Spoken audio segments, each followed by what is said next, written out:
Hi hello ಎಲ್ಲರಿಗೂ ನಮಸ್ಕಾರ.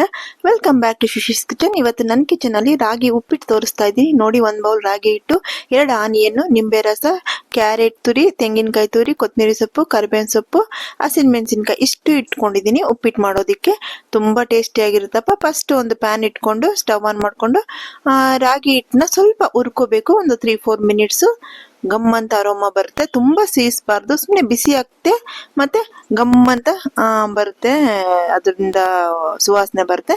ಅವಾಗ ನಾವು ಇದನ್ನ ಒಂದು ತಟ್ಟೆಗೆ ಟ್ರಾನ್ಸ್ಫರ್ ಮಾಡ್ಕೋಬೇಕು. ಅದರಲ್ಲೇ ಬಿಡಬಾರ್ದು, ಅದರಲ್ಲೇ ಬಿಟ್ರೆ ಕಲರ್ ಚೇಂಜ್ ಆಗಿಬಿಡುತ್ತೆ.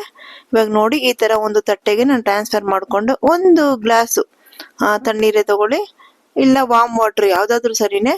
ಈ ತರ ಚುಮ್ಕಿಸ್ಕೋಬೇಕು. ಚುಮ್ಕಿಸ್ಕೊಂಡು ಪುಟ್ಟು ಹಿಟ್ಟಿಗೆ ಅದ ಮಾಡ್ಕೊಂತೀವಲ್ವಾ, ಈ ತರ ಚುಮ್ಕಿಸಿ ಅಕ್ಕಿ ಹಿಟ್ಟಿಗೆ ಆ ತರ ಈ ತರ ಚುಮ್ಕಿಸ್ಕೊಂಡು ರೆಡಿ ಮಾಡ್ಕೋಬೇಕು. ಒಂದು ಚಿಕ್ಕ ಗ್ಲಾಸ್ ಅಂದ್ರೆ ಒಂದು ಮೀಡಿಯಂ ಗ್ಲಾಸ್ ಅಲ್ಲಿ ವಾಟರ್ ಆಗುತ್ತೆ. ಒಂದೇ ಸಾರಿ ಹಾಕ್ಬಿಟ್ರೆ ಮುದ್ದೆ ಆಗ್ಬಿಡುತ್ತೆ. ಈ ತರ ಹನಿಯಾಗಿ ಸ್ಪ್ರಿಂಕಲ್ ಮಾಡ್ಕೊಂಡು ಸ್ವಲ್ಪ ಸ್ವಲ್ಪನೇ ಕೈಯಲ್ಲಿ ಈ ತರ ರವೆ ತರ ಮಾಡ್ಕೋಬೇಕು ನಾವು. ನೋಡಿ, ನಾನು ತೋರಿಸ್ತಾ ಇದ್ದೀನಲ್ವಾ, ಆ ತರ ಮಾಡ್ಕೊಳ್ಳಿ.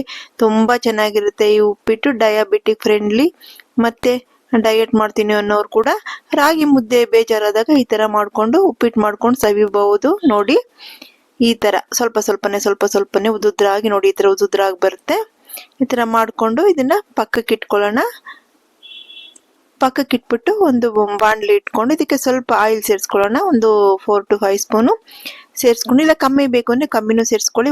ಸಾಸಿವೆ, ಉದ್ದಿನ ಬೇಳೆ, ಕಡಲೆಬೇಳೆ ಎಲ್ಲ ಸೇರಿಸ್ಕೊಂಡು 2 ಆನಿಯನ್ ಕಟ್ ಮಾಡಿ ಇಟ್ಕೊಂಡಿದೀನಿ. ಆನಿಯನ್ ಹಾಕಿದಷ್ಟು ಚೆನ್ನಾಗಿರುತ್ತೆ. ಗ್ರೀನ್ ಚಿಲ್ಲೀಸು ಮತ್ತೆ ಕರಿಬೇವಿನ ಸೊಪ್ಪು, ಸ್ವಲ್ಪ ಕೊತ್ತಂಬರಿ ಸೊಪ್ಪು ಇವಾಗ ಸೇರಿಸ್ಕೊಂಡು ಒಂದ್ 2-3 ನಿಮಿಷ ಫ್ರೈ ಮಾಡಿದ ನಂತರ, ನೋಡಿ ಈ ತರ ಫ್ರೈ ಮಾಡ್ಕೊಂಡು ಸ್ವಲ್ಪ ಸಾಲ್ಟ್ ಸೇರಿಸ್ಕೊಳ್ಳೋಣ. ನಂತರ ಏನ್ ಮಾಡ್ಬೇಕಂದ್ರೆ, ನಾವು ಉದುದ್ರಾಗಿ ಮಾಡಿ ಇಟ್ಕೊಂಡಿದೀವಲ್ವಾ ರಾಗಿ ಹಿಟ್ಟನ್ನ, ಅದನ್ನ ಇದರಲ್ಲಿ ಸೇರಿಸ್ಕೋಬೇಕು. ನೋಡಿ, ಸೇರಿಸ್ತಾ ಇದೀನಿ ಈ ತರ ಕೈಯಲ್ಲಿ, ಆ ತರ ಸ್ಪ್ರಿಂಕಲ್ ಮಾಡೋ ತರ. ಒಂದೇ ಸರಿ ಬಗ್ಗಿಸ್ಬಾರ್ದು. ರವೆ ಯಾವ ತರ ನೀರಲ್ಲಿ ಹಾಕೊಂತೀವೋ ಆ ತರನೇ ಎಲ್ಲ ಈ ತರ ಸೇರಿಸ್ಕೊಂಡು ಒಂದು ಮಿಕ್ಸ್ ಕೊಟ್ಬಿಟ್ಟು, ಇವಾಗ ಇನ್ನೊಂದು ಚಿಕ್ಕ ಗ್ಲಾಸ್ ಅಲ್ಲಿ ನೀರ್ನ, ನಿಮಗೆ ಗೊತ್ತಾಗುತ್ತೆ ವೈಟ್ ಆಗಿದ್ರೆ ಬೆಂದಿರಲ್ಲ, ಬ್ರೌನ್ ಆಗಿ ಟರ್ನ್ ಆದಾಗ ಬೆಂದಿದೆ ರಾಗಿ ಉಪ್ಪಿಟ್ಟು ಅಂತ ಅರ್ಥ. ಇವಾಗ ಸ್ವಲ್ಪ ಸಾಲ್ಟ್ ಸೇರಿಸ್ಬಿಟ್ಟು ನೀರ್ನ ಹಾಗೆ ಸ್ವಲ್ಪ ಚುಮ್ಸ್ಕೊಂಡು ಮಿಕ್ಸ್ ಮಾಡೋಣ. ನೋಡಿ, ವೈಟ್ ಆಗಿದೆಲ್ಲ. ಇವಾಗ ನೀರ್ನ ಚುಮ್ಕ್ಸಿ ಮಿಕ್ಸ್ ಮಾಡ್ಬಿಟ್ಟು 1-2 ನಿಮಿಷ ಆವಿನಲ್ಲಿ ಹಾಗೇ ಹಬೆನಲ್ಲೇ ಬೇಯ್ಬೇಕದು. ನೀರ್ ಹಾಕ್ಬಿಟ್ಟು ಮುದ್ದೆ ಮಾಡಬಾರ್ದು ನಾವು ಉಪ್ಪಿಟ್ಟು ಮಾಡೋ ತರ. ನೀರ್ ಚುಮ್ಕ್ಸಿ ತಿರುಗಿಸ್ಬಿಟ್ಟು ಬೇಯಿಸಿದ ನಂತರ ನಮ್ಮ ಉಪ್ಪಿಟ್ಟು ರೆಡಿ ಆಗುತ್ತೆ. 1-4 ನಿಮಿಷಕ್ಕೆ ಸಿಮ್ಮಲ್ಲಿಟ್ಟು ಮಾಡಿ, ಕ್ಯಾರೆಟ್ ತುರಿ, ತೆಂಗಿನ ತುರಿ ಸೇರಿಸ್ಕೊಂಡು, ಕೊತ್ತಂಬರಿ ಸೊಪ್ಪು ಸೇರಿಸ್ಕೊಂಡು, ನಿಂಬೆ ರಸ ಸೇರಿಸ್ಕೊಂಡು ಮಿಕ್ಸ್ ಮಾಡಿದ್ರೆ ನಮ್ಮ ಉಪ್ಪಿಟ್ಟು ರೆಡಿ ಆಗ್ಬಿಡುತ್ತೆ. ತುಂಬಾ ಟೇಸ್ಟಿ ಆದ ಉಪ್ಪಿಟ್ಟು. ನೀವು ಮಾಡಿ ನೋಡಿಪ್ಪ. ನನ್ನ ಚಾನಲ್ ಸಬ್ಸ್ಕ್ರೈಬ್ ಮಾಡಿ. Thank you.